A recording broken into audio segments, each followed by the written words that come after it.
Salut à tous, ravi de vous retrouver sur canalturf.com. Nous allons évoquer le programme de ce samedi 15 février, réunion principale sur les programmes de Cagnes-sur-Mer, une réunion qui s'adresse aux galopeurs. Nous évoquerons ensuite les réunions 2 à Machecou, où j'ai quelques informations intéressantes à vous transmettre.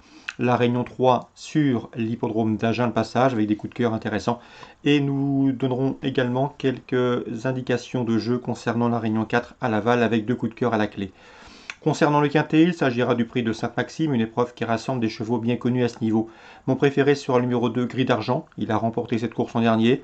Il compte d'ailleurs de bonnes statistiques sur ce parcours des 1600 mètres PSF, puisqu'il a couru 2 fois, une victoire, lauréat du quintet l'an dernier, et une deuxième place plus récemment le mois dernier. Le numéro 2, Gris d'Argent, candidat une nouvelle fois au succès.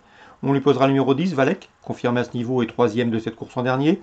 Le numéro 9, Miracle des Aigles, reste sur 2 places de troisième intéressantes sur les PSF de Chantilly et de Deauville. Il devrait pouvoir confirmer.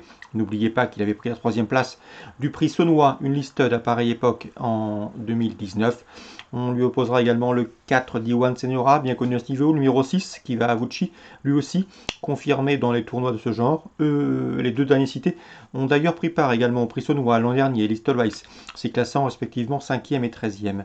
Attention également au numéro 11, Wonderboy, à mon avis c'est un bel outsider. Le cheval vient de s'imposer très facilement sur plus court, 1300 mètres, mais sur la PSF de Cagnes-sur-Mer, il apprécie le sable, et bien que remonté de ses livres sur l'échelle de handicapeur, il conserve une belle carte à jouer à mes yeux. Je terminerai avec le 14, Shamrock Richard, qui vient de se classer deuxième sur ce tracé, et ce en dépit d'un mauvais parcours, né au vent, en épaisseur. Et le numéro 1, Crépuscule des Dieux, pour son courage et son expérience. Il a 9 ans, mais il compte déjà 9 places en une vingtaine de quintés courus, et même s'il me semble barré pour la victoire, une place peut lui revenir. En cas d'en partant, ce sera le numéro 16, c'est Sant'Angelo. Résumé chiffré pour ce quintet du samedi 15 février, 2, 10, 9, 4, 6, 11, 14 et As. Concernant la deuxième, deux pouliches se dégagent nettement. Le 208 Fight Finding, encourageante troisième pour ses débuts à Cagnes-sur-Mer sur le gazon, et qui devrait pouvoir confirmer sur le sable car sa fin de course était bonne. Et le 203 Dilala, deuxième sur ce tracé où elle a également bien fini. C'était le mois dernier présenté par Fabrice Vermeulen. 208, 203, a priori ce sont les deux pouliches de la course. Dans le prix Saunois, le temps fort de cette journée, Listelweiss, j'aime beaucoup le 503 Wolfango, qui a remporté cette épreuve l'an dernier, qui peut conserver sa couronne. L'an dernier, il effectue une grande course de rentrée. Il avait gagné en affichant une belle cote. Cette fois-ci, il se présente en conditions physiques plus avancées puisqu'il a couru récemment. On lui posera bien sûr le 502 Roquemont qu'il a dominé dans le prix Serrano. Il s'est classé deuxième le 14 janvier sur ce parcours. Le danger pour eux pourrait venir du 507, à savoir Bowerman qui reste sur 2 victoires sur le sable outre-Manche à Dundalk, sur la PSF de Dundalk. 503, 502, 507.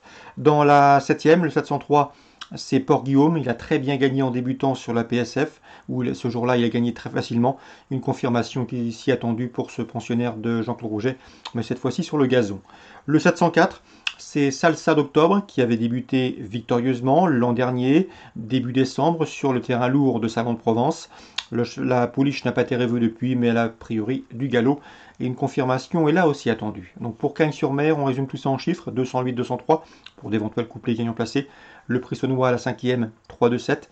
Et la 7e, le 3 et le 4. Concernant la réunion 2 sur le pont de Machecou, j'ai pu m'entretenir avec Louisa Carberry. Elle aura 2 bonnes chances. Avec le 203 Monéhart. Monéhart qui a connu un problème dans un récent quintet à Pau. Tout est rentré dans l'ordre, elle a été soignée. Ici, l'engagement est intéressant et c'est une première chance au dire de son mentor. Tout comme le 503 Piccolo Ristretto qui vient de se classer deuxième sur cette piste de Machecou en terrain très lourd, sur plus long. Mais auparavant, Piccolo Ristretto avait fait l'arrivée troisième sur le tracé proposé au mois de novembre, le 11 novembre. Ici, la victoire semble lui tendre les bras car le lot n'a rien d'exceptionnel. Donc 203 Monet Marthe et 503 Piccolo Ristretto, deux atouts dignes d'intérêt pour l'écurie de Louisa Carberry. Concernant Agen, j'aime beaucoup le 301 David Tazière. Yannick Henry est confiant, il était lors de ses dernières sorties. Le cheval reste sur 3 places de deuxième, respectivement à Agen, Bordeaux et Toulouse. C'est un cheval qui est efficace, déféré des 4 pieds, qui peut prendre la direction des opérations. C'est numéro 1, piège pour lui, mais s'il peut s'installer en tête, il faudrait être fort à mon avis pour le déloger.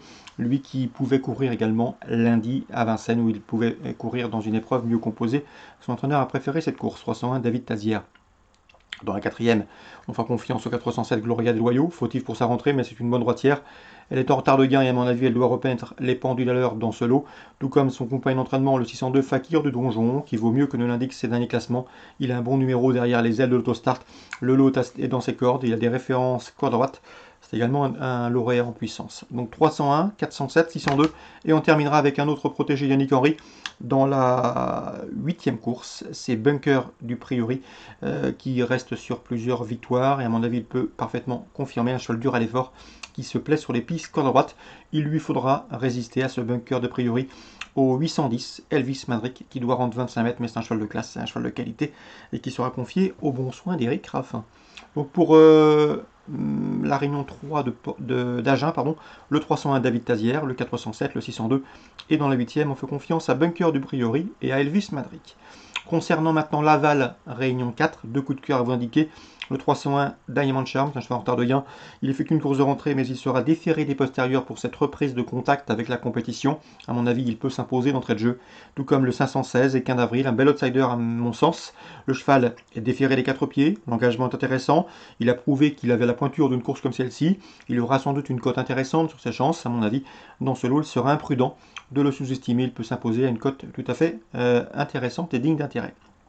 Donc 301, 516 pour Laval, Réunion 4. Bonjour à tous. Rendez-vous demain pour un nouveau programme où dimanche nous aurons notamment en point d'orgue le critérium des jeunes le prix Comte Pierre de Montesson.